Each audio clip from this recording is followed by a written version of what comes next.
This ship is, I honestly, possibly one of the most OP ships in the game. This might be the most OP ships in the game. Let's talk about the Pioneer. So this ship is one of 2 ships from Consolidated Outland so far. Funny, because Consolidated Outland is one of the youngest companies in the game. They are... Actually, let me give you a really good example of how young this company is without saying a word. So you know how, like, Chris Roberts... I said I wasn't going to say a word. Here is the company's founder. Let's just say that. This is the company's founder living 7 years ago in the lore. Irregular people were able to explore our solar system, allowing an unprecedented amount of knowledge to be discovered. When Nick Croshaw discovered the first jump point, the modified scanner array that allowed him to search for jump points were far too expensive for the civilian market. But once that technology was refined and open to the public, what happened? That's right, an era of expansion that led us from this to this. And that's how it's always been. If you look at all the great eras of human history, whenever innovation has put technology in the hands of the people, it has heralded sweeping discoveries. Because power in the hands of many will always exceed the power of few. So while we can now discover new jump points and systems, there's still one hurdle that remains. That's what to do once you discover a new planet. Because right now, only the largest corporations can terraform and establish settlements. Easy. We haven't simplified terraforming yet. No, I'm here to announce something equally exciting. Albert Einstein, the man who redefined human understanding of the universe, he once said, "The person who follows the crowd will usually go no further than the crowd. The person who walks alone is likely to find himself in places no one has ever seen before." The longest unveiling of a ship. Sentiment meant to inspire thinkers and creators to push the boundaries of their understanding. It was, after all, said 1,000 years ago, before humanity had left our homeworld. So clearly he was speaking metaphorically. Today, as I just showed you, the unknown is out there, waiting to be discovered. For those that are looking for those places that no one has seen before, they are faced with a daunting challenge. What do you do when you get there? Up until now, it's been the province of governments and corporations to pave the way for sustained habitation. The power has been in the hands of the few. What if I offered you the ability to build your own settlement? To bring just give us the ship, man. The most untamed frontiers. Oh my God. A colony ship in the truest sense of the word. But I'm not talking about just transporting people, no. I'm talking about an all-in-one solution designed to build modular structures based on your needs. Capable of building a farm or a habitat, a trading post or a mining operation. I mean, that'd be crazy, right? Allow me to introduce the Pioneer.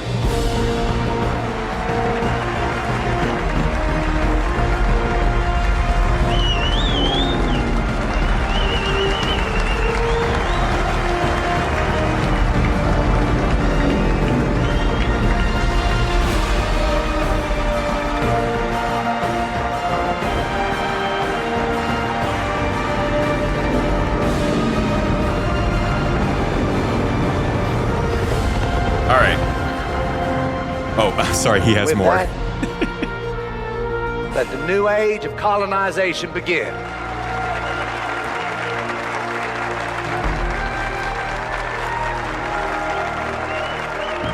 So this, dude, I wonder if they just like didn't even have landing gear modeled, and that's why they don't have it land in this video, because it just kind of hovers there the whole time. Why would a ship like that just have? Anyways, that was the unveiling of the Pioneer, which is I think still a funny video. This guy is actually supposed to be. They like kind of started out with him as this sort of Steve Jobs like kind of figure, but ultimately I think they were going for just like generic tech person. They also made references to him that looked like Elon Musk, and the whole idea is that this guy is like just a very, very successful entrepreneur who was originally building parts and things for other ship companies, but then started his own company. But they started the company like, I don't know, 30 years maybe prior to Star Citizen being a thing. And in those 30 years, they have created the CNOU Nomad, obviously the ship that we speculated on the podcast a little while ago with Tristan, and this thing, as well as the Mustang, but we don't really talk about that. So it's a little strange that like they managed to do that much in that amount of time, and they'll for sure have more ships going forward. But you know, we'll just kind of we don't. That just happens, right? It just happens. Well, yeah, after they unveiled this, they talked quite a bit about the whole point of it and what it is. And with this ship, it is built to go and settle unknown lands. So that basically sums it up. This thing was their frontier sort of thing, and they had some cool concepts around it. If we give him one, he's never happy. He wants to see 3. They say that the way that these ships are supposed to be, CNOU ships are supposed to be like space stations with thrusters on them. And I think the Pioneer, clearly the concepts that they worked on with it catch that vibe. I'm really wondering what it's going to look like when they do like a 40 to 60 meter ship from this company. For the more he can see, the more options, the better, which is great. We're totally used to it. We know how to work fast. That's you don't really sort of set your heart on anything, but you keep pushing. Exodus Kane, and thank you so much for the Prime sub, Maverick with the bits. Appreciate you. We're on a hype train. Ship can look good. Thank you, guys. Also, not be a flying brick. So basically, there's a lot of transformation. We still have technical issues. Well, not technical issues, technical requirements that we need to take into account with this. But at this stage, we hand this off to Chris, and he's able to then give us feedback. He's able to pick from A, pick from B, say, I like the color from J, and then basically we go on to the next round of feedback. So this is where we start sort of dialing in. We've taken what Chris likes, and again, it's just super loose, super rough. We are dealing with mesh work that we're just sort of crashing together. We're not being all precious about this stuff. So we're basically just going for an aesthetic with a hint of the functionality that's already sort of been sort of factored in with talks with design. And what you'll see here is like in a sort of really, we've got the next few slides are very sort of behind the scenes. There's sort of the stuff that goes on at people's desks, and people are drawing on the animation and the manufacturing process. So this is the major change that this ship saw as we're going to get into the reintroduction of this ship at last year's CitizenCon. You'll see one of the biggest design changes they made is they've changed the idea that this ship itself was a factory. The ship itself is now going to carry drones. Back now, the idea was, the ship's going to land and it's going to pop out modular prefabbed kits right there on the spot. And I always was wondering to myself, does that mean you're just going to have to lift the ship up and land everywhere you want to plant down a building? Or is it going to build the building and then you're going to somehow move it somewhere? To me, it makes more sense to have drones pop out, and I'm guessing that's why they changed the whole design around it. I'm not sure how they landed on this as how base building was going to work overall. My biggest hope was that maybe like this ship would do some big structures like that, and then there were other ships that would be more maneuverable around your workspace and be able to get smaller buildings and stuff into different areas. I don't know. I never fully understood how this was going to work, but it certainly looked cool, which was a lot of the 2010s for Star Citizen. And again, these are really apologies for the sort of small resolution. But here you can it gives you an indication of the the block-out process in terms of the animation and the manufacturing process. So this is not a 3D printer, it is a manufacturing plant. So you're essentially, you'll be taking your panels, materials, almost like IKEA, dare we say? I would say more like a car manufacturer or something right, like that. So more like Tesla, let's say. Yeah. I prefer Tesla, and it definitely suits more with the the video you guys have just seen. And so you can see the amount of detail that the concept artist is putting in for the manufacturing plant. And basically you've got two arms, and that's basically where everything gets built, and then in the center it all gets assembled. There's a little bit of magic that goes on in there, and then basically the crane comes in and takes your pods. So this is I guess, final concept model. Just so hear somebody having like a phone in conversation in the background.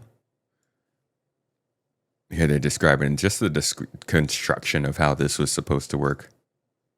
All right, no more 1080p for me. No, we're on auto. What is going on? You've got an arm that's articulating out. There is a turret on this arm, and it's also providing an extra sense of perimeter to your base. The area in blue is... y'all keep saying it's a 3D printer, but you're disagreeing with Paul Jones. He was very adamant that it's not a 3D printer, it's a manufacturing plant. But I hear you. The crane, and once everything has been assembled, this crane comes in, takes the habitation pods out of there, moves it to the front of the ship, so that then there's still space for additional pods, and depending on how you've configured it. Honestly, I get why it would be weird to have drones, but I think it would either have to be drones or ships and vehicles. I don't think FPS-based construction is going to really work well in this game. Maybe for small things, but the scales are so large. Drones kind of make sense because then you don't have to move everything around as much. I do agree, though. It's an easy way to do it. It's not like the most thought out and creative way of having it happen. And again, this is kind of just showing you the process of where the cargo is inserted, and it basically runs down both arms, ultimately meets in the middle. And you as a player, you'll be able to see a ton of this going on. You'll have all the equipment. You'll have all the robot arms. It'll as you're playing it or as you're walking around your base, you should really get a good feel of what's going on. Jumping forward a little more, just to get ideas of scale and stuff. They actually talk a little about exploration gameplay here. We'll touch on. Just a quick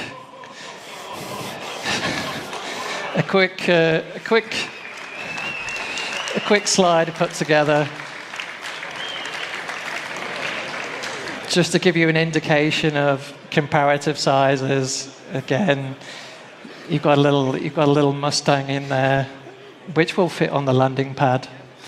And finishing up, this is final rendering of just showing the ship in its full glory. And it's still, even though it is utilitarian and quite big and massive, monolithic, again, with this graphical branding, it's kind of still giving it, we've broken up the shapes, we've given it a really futuristic feel. And I'm pretty happy with it, yeah. So from here, they go on to actually talk a little bit about how exploration gameplay. This is the part of the conversation I actually like. Now, it's a lot of Tony Z. You know how that goes.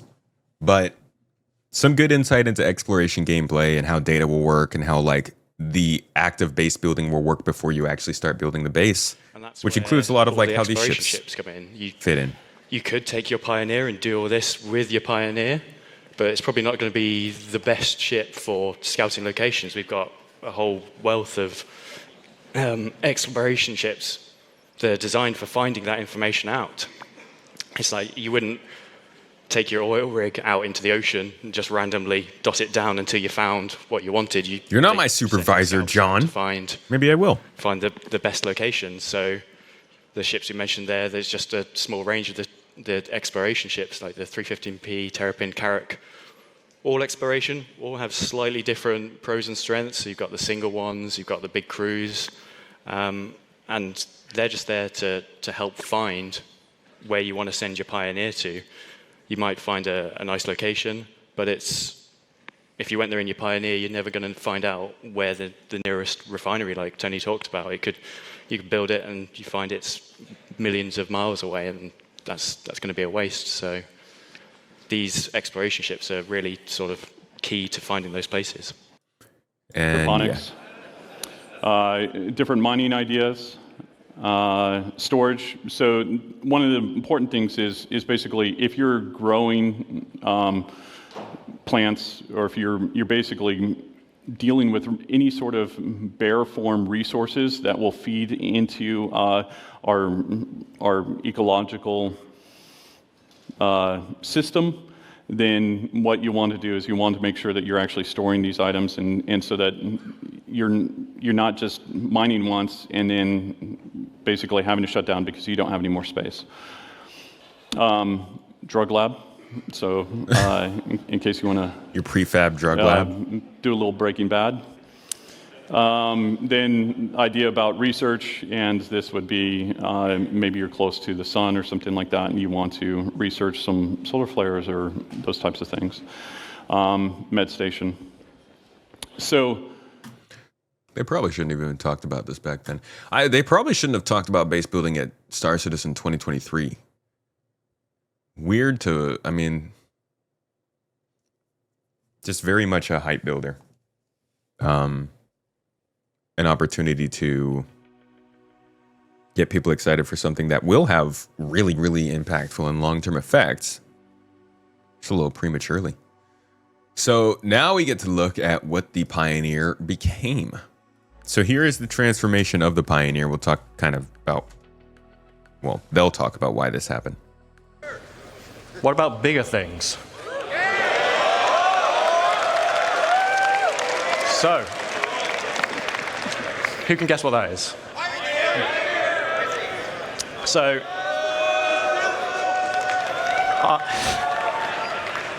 I talked to you all quite some time ago about this in Germany, and this is obviously the original concept for the Pioneer.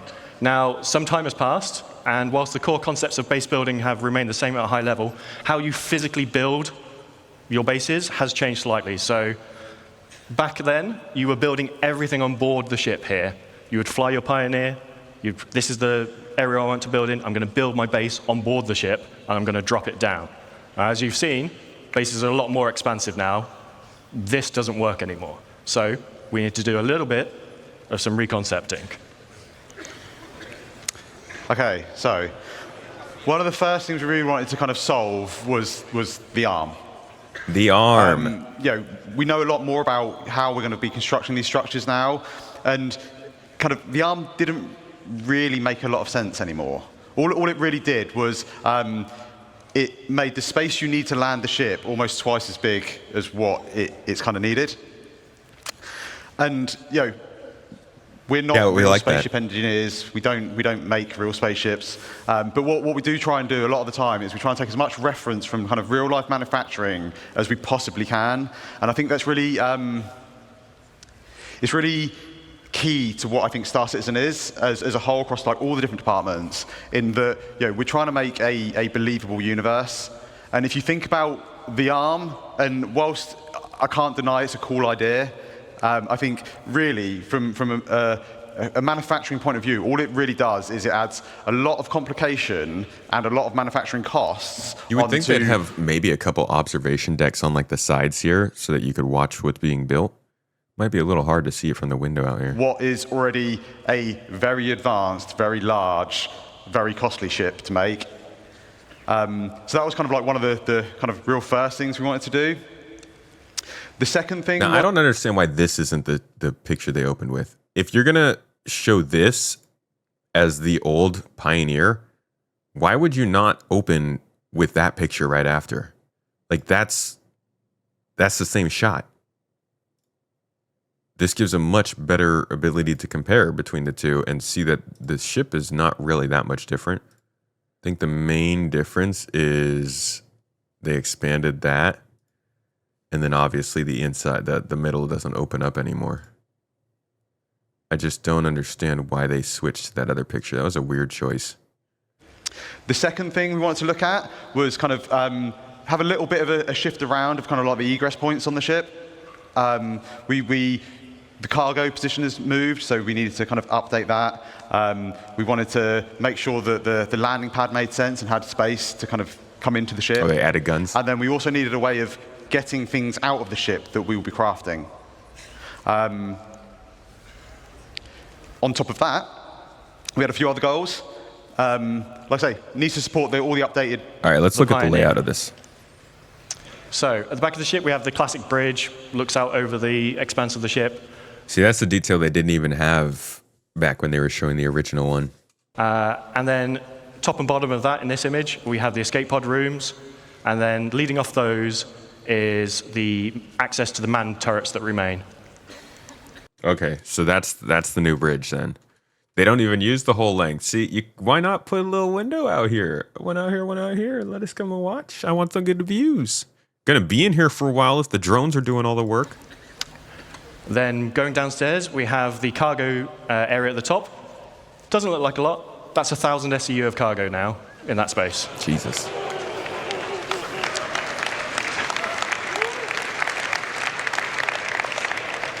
Next to that is the fabrication control room. This is where you'll be controlling fabricating larger vehicles and ships, as well as smaller fabrication machines next door for. You don't want to use this to build a small FPS weapon. It's a bit overkill. So we have that on board as well. In the center of the ship, we have a small fabrication hangar with roof and ramp egress. So if you're building a small ship on board, so things. Somebody asked about that. You can build spaceships on it. Like, let's just real quick go through like the things on this ship. You can mine the ground for resources. You can build items for usage. You can build ships to move around. You can build a base for permanency. You have 1,000 SCU of cargo. You have a hangar bay where you can land ships and store vehicles. You have medical facilities to heal yourself and respawn. Turrets to defend yourself with. Am I missing anything? The heck else is like, what is this ship missing? I guess it's just going to be a ridiculously valuable target. Like, you're going to really want to be able to defend something like this. This ship is a base. Why build a base outside of it? I want to move the ship somewhere else, you know?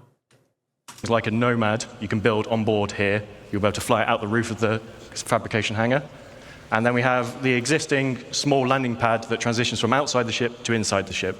So cargo you can load via new entrance that Ben's going to talk about in a second, but you can still retain the ability to land a ship on top of this ship, move it inside your ship. It ain't Drake now, come on. Things. Engineering at the rear, this is now capital components all the way around. It was a weird mix of size 3s before. It's now just all capital everything. Then we have the habitation, mess hall, medical area between the hangar. Yeah, you definitely need a lot of people. It's going to take a whole bunch of work. We have 4 extra large drones in the drone room. But we don't just have some pictures. Man, how long Ben's going to go through this in a bit more detail now. Okay, yeah, so we're going to have a little look at kind of. So this is what we have from CitizenCon. We're actually right after this going to go look at what they've updated with concept art-wise just a couple weeks ago. Of like the concept and where it's at on the interior. We start out on the, All right, I'm going to see if we can do a little side-by-side here. Maybe we can track where they're going. The interior bridge. It's very spacious, or command deck bridge, whatever you want to call it. It gives kind of really nice views out over the front of the ship. So you're up here right now? And right up front, you've got all the consoles required that you need to kind of control the ship. Freaking amazing looking bridge. That's going to be so cool to be up there with some friends. As well as the kind of additional remote turret access consoles. And then at the rear, we have the main kind of navigation components and some small engineering consoles. And kind of flanking either side, we've got these 2 corridors, and they lead out to the manned turrets that kind of sit above the bridge. And they also have all the escape pods needed for all the bridge crew. Like I say, we want this to kind of be a home away from home, so we have a very large, comfortable habitation area. I have no idea where they are now. Each of the crew members, they get their own individual crew pod. I'm guessing they're still somewhere One around of the nice here. things about this is these actually open up, and they allow kind of each crew member to kind of decide like how much privacy they actually want. This is the crafting area. We've got the 4 kind of crafting machines. So this is up front here? And these are right next no, I'm sorry, to this is right the here. cargo bay, the internal cargo bay. And as John says, this holds up to, So he just rounded this corner here, and they're about to start heading backwards in the ship. And we'll see this in a couple of minutes, what it looks like now updated. 1,000 SEU of cargo, so it's pretty sizable. To make it a little bit easier, it's got its own dedicated cargo lift at the back. But again, just This is actually where a big lift, a big change happened. It's that kind of getting cargo in and out of the vehicle.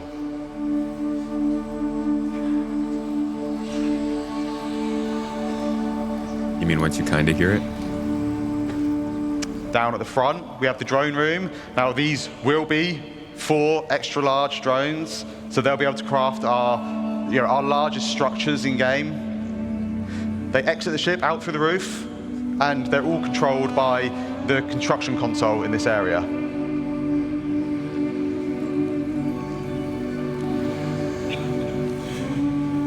And finally, we're just going to take a quick look at the crafting area on the ship. So you can see here we've got these blast shields down that kind of protect the crew in this area from what's going on down here. inside.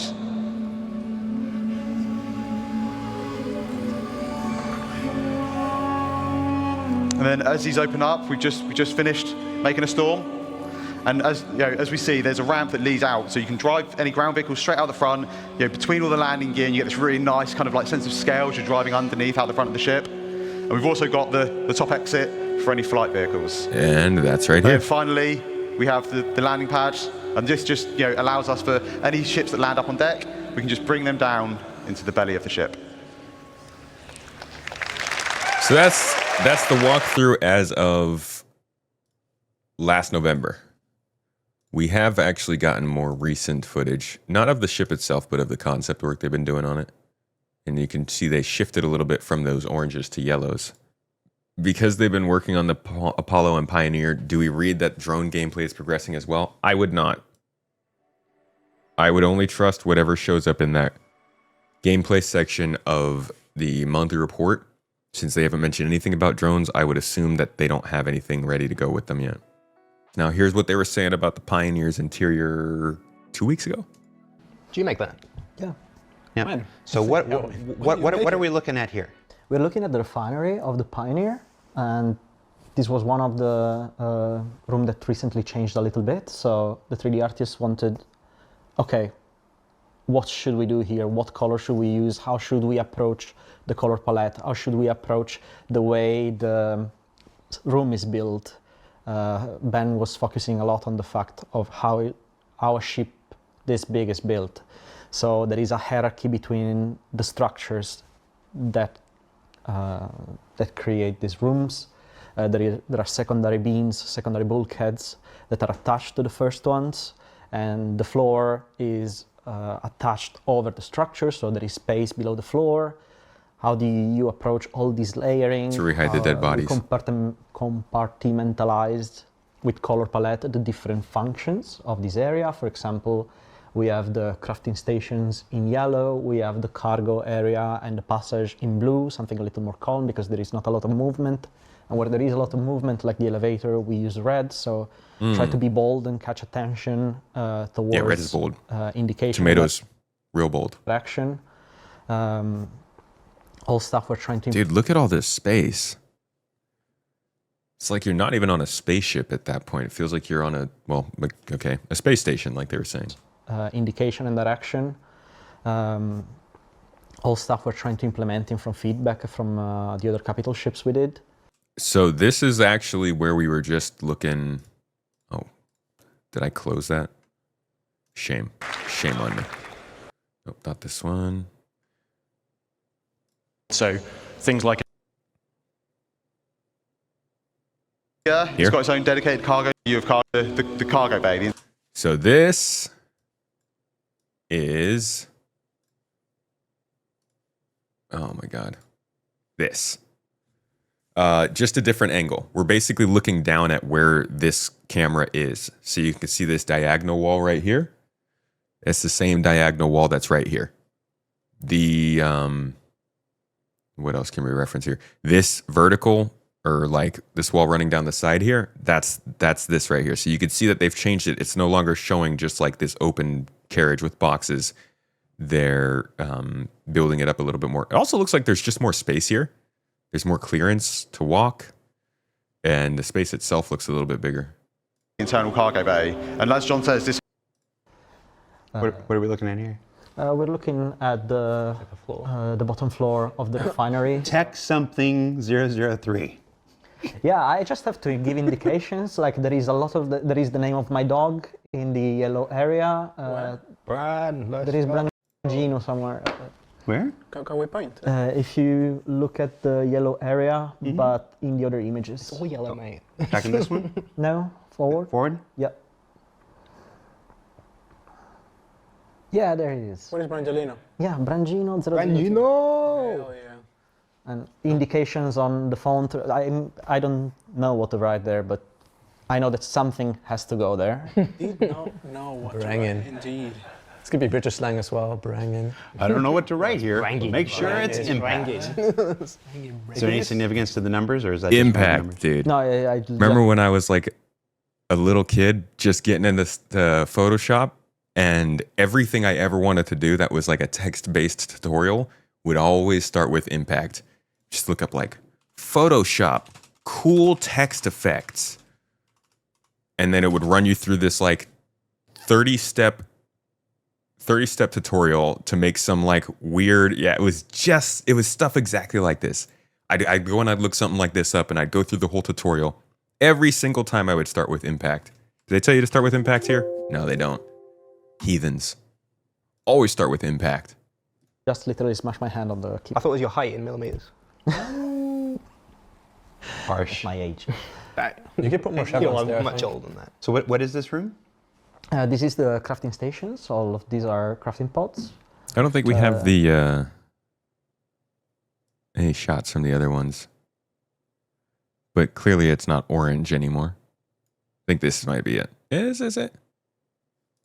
Crafting machines. Yes. So, yeah, much more yellow now. Yeah, and we try to give every area its own personality and try to be very bold with colors. So this was inspired to. Honestly, that looks like the drone section, but I guess they just made that area so much bigger. A current core called graphic realism that uses a lot of. Or it's a different angle, graphics maybe. To point up. We might be looking down it from over here, maybe? Points of interest, how to attract the attention of the player towards where you can actually interact with, how to not get lost in such a big ship. Come back to Mirko. This is where I need to remind folks, because I can already see the chat. These are concepts. These are concepts. These are explorations of what the interior will be. What we're going to look at today, none of these are approved. None of these are now, that's absolutely what we're doing, and we're going into production. That's what the concept phase is. So we are literally exploring the same exploration that's going on right now. You took these screenshots literally yesterday. Yes. From things. So has CR even seen these yet? I believe so. Okay, I hope so. Hi, Chris. Ben told me he liked it. So. So a lot of yellow. So I wonder if when they're going to have cosmetic packs that let you change interiors of ships.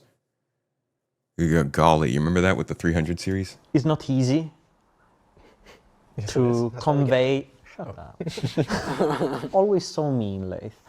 To convey the. Oh yeah, right. So this is kind of what led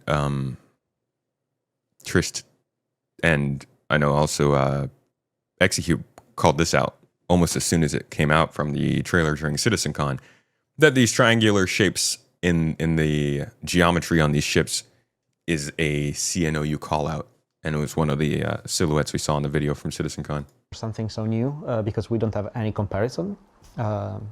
with other ships. We have one CNOU ship, but is completely different in terms of function and size. So you have to come out with ways to let understand that this is high tech yet industrial. So we don't want to let it look too fancy, but we have to let it look high tech. Doesn't have to be over designed, doesn't have to be luxury at all. It has to be still a working industry ship made for a B2B type of industry, part of a pipeline. So all these details, even if they don't have particular functions, they help me to convey what kind of details we need to put there, how to distinguish it from Crusader, how to distinguish it from RSI. Can't look like Crusader. How to distinguish it from Argo. Is a research just based on finding the personality of CNOU in the industrial part. I like this floor. I like the little perforations in the floor. Yeah, all the perforations is meant to show a little bit with the parallax of the maglev cargo plates. What is so Magnetic levitation. Oh, okay. So that we can show with subtle details where the cargo is going to be and where it's not, where you can pass with all the lines and where you can't. Yeah. Sick. Basically, what I'm doing right now is trying to find out the rules for the Pioneer. Small carrier ship, the Liberator? And by extension, CNOU. Exactly. Consolidated Outlets. Sorry, CNOU is our internal abbreviation. We love acronyms. Oh, yeah. And game companies in Disneyland love acronyms. I still don't know what CIG stands for. Oh, well, if you read Reddit, it's CGI. It is CGI. That's all they do. They're just Blur Studios with a different name. That's really, I mean, that's mostly what's going on with the Pioneer. There's other information, talk about like the specifics of what it does, but all that can change over time. Generally, that's the idea of what the Pioneer is supposed to be. A freaking ridiculous behemoth of an overpowered ship. It's going to take a lot of work, though, a lot of support, and a lot of people. So, as capable as it is, I do think that they're going to make this be something that like you can't really use unless you've put a lot of time and effort into preparing to use it. And then if you do want to do base building in a more normal way, you've got other ships that are coming out that are significantly smaller than this. But this was the Pioneer, and really people want to hear about it, mainly because it's gotten some work done. Pioneer progressed through white box, benefiting from the additional concept work shown during a recent Star Citizen Live, which we just watched. But don't take it as, oh, the Pioneer is coming this year. It's not coming this year, man. If you go back and you look at the December report, and maybe they took a break from it, maybe they didn't. We had 2 months where there was no ship news. But even back in December, November, they were saying several vehicles progressed through the white and gray box stages, including the Pioneer. So this thing's been in white box since at least December. The fact that it's progressing through white box now does not mean that it's going to get anywhere else soon. It's supposed to be, as we've quoted here before in the past, as was reported from X over on the Inforunners, they take 18 months to build these. The earliest we can probably expect this is like next summer. But even that seems weird. I would say this seems more like a CitizenCon IAE 2026 kind of thing. Either way, that's what we got on the Pioneer. Hope you enjoyed.